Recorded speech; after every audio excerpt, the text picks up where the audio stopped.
In the name of the Father, and of the Son, and of the Holy Spirit. Amen. Christ is baptized In the Jordan.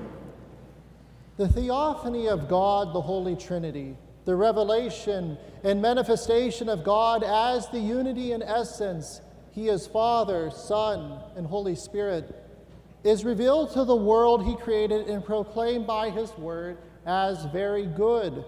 That world fell into sin and despair, but by Christ's incarnation, the new Adam, our human nature, and all creation are renewed.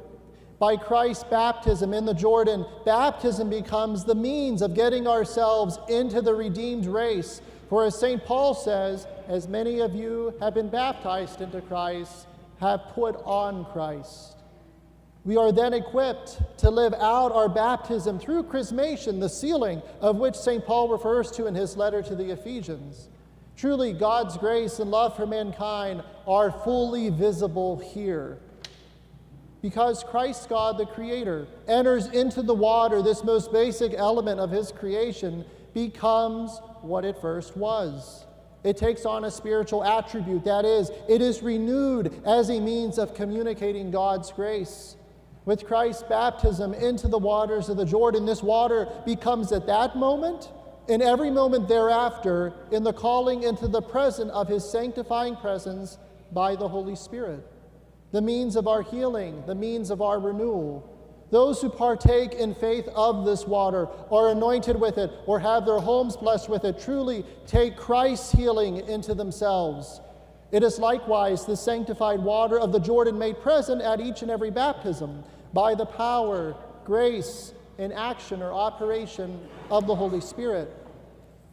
Those who are baptized into Christ and put on Christ through the waters that He has made, the laver of regeneration, they're made new, they're born again, and enter the new race of Adam Christ is inaugurated through His incarnation and personalized for us by our very own baptism into Christ after the descent of the Holy Spirit at Pentecost. As St. Paul says, if anyone is in Christ, he is a new creation.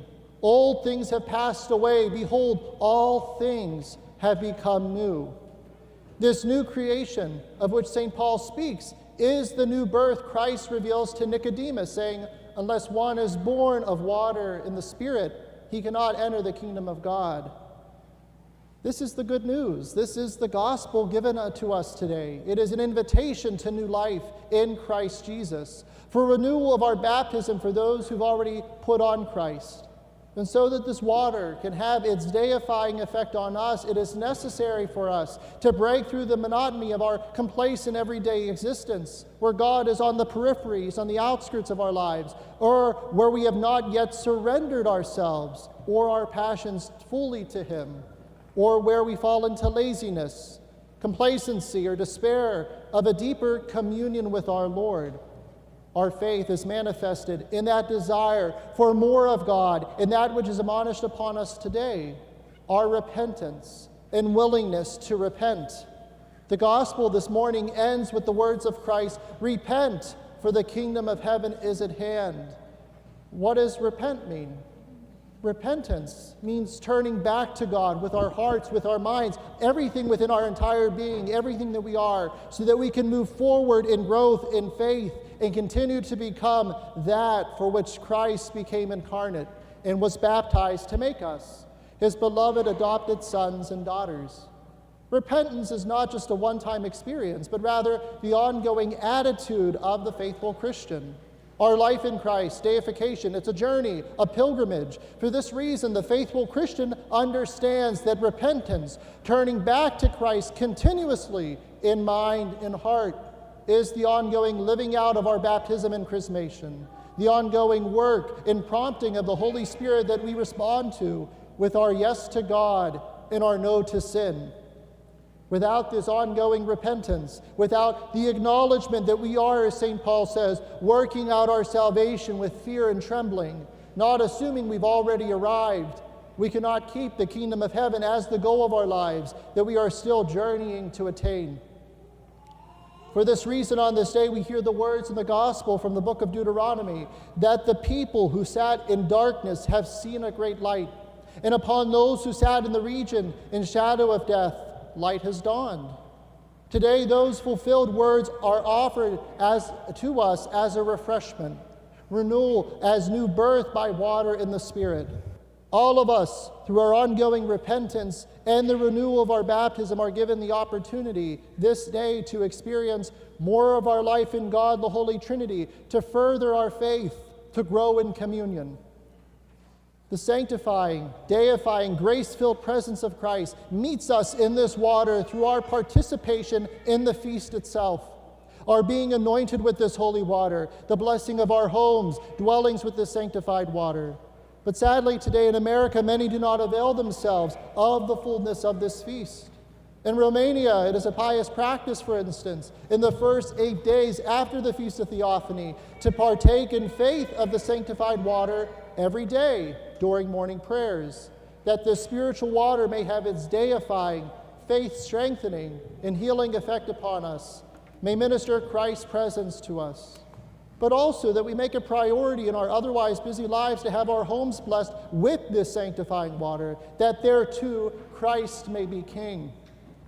This blessing of our homes requires great faith from us. We make it a priority in this otherwise secular culture. We believe that the priest's blessing by Christ's command will bring us Christ's blessing and bring the sanctifying water to us in a unique way that will make a difference for us and our families in protecting and keeping us in Christ and growing us in our communion with Him this year. Indeed, the Church proclaims that the central sign of God's sanctification of all things through His theophany to the world is the act of blessing the homes of the faithful. If we wish to break through this complacency, this lukewarmness in our spiritual lives, if we want to progress in our relationship and communion with God this new year, we need the sanctifying and blessing of Christ in our homes. The family, our homes are considered a little church, the domestic church, as our Eastern theology puts it.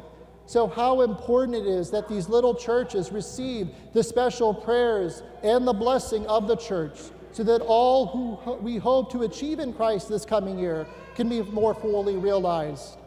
When the priest blesses the house, he not only asks God's mercy for those living in the house, but by the power of the Holy Spirit, he drives from it every evil and fills it with Christ's blessing, so that the Feast of Theophany is appropriated by us into our dwellings.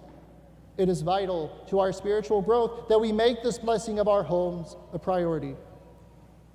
It is my prayer that this blessing with holy water and your partaking of this water will defend you against all the snares of the evil one, will focus you again and again on Christ through active repentance, not just through the season of Theophany, but throughout this next year to come.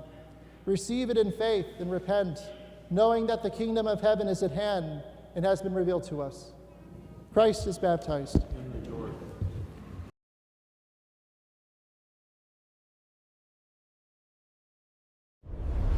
Join the faithful and download the Sensus Fidelium app today.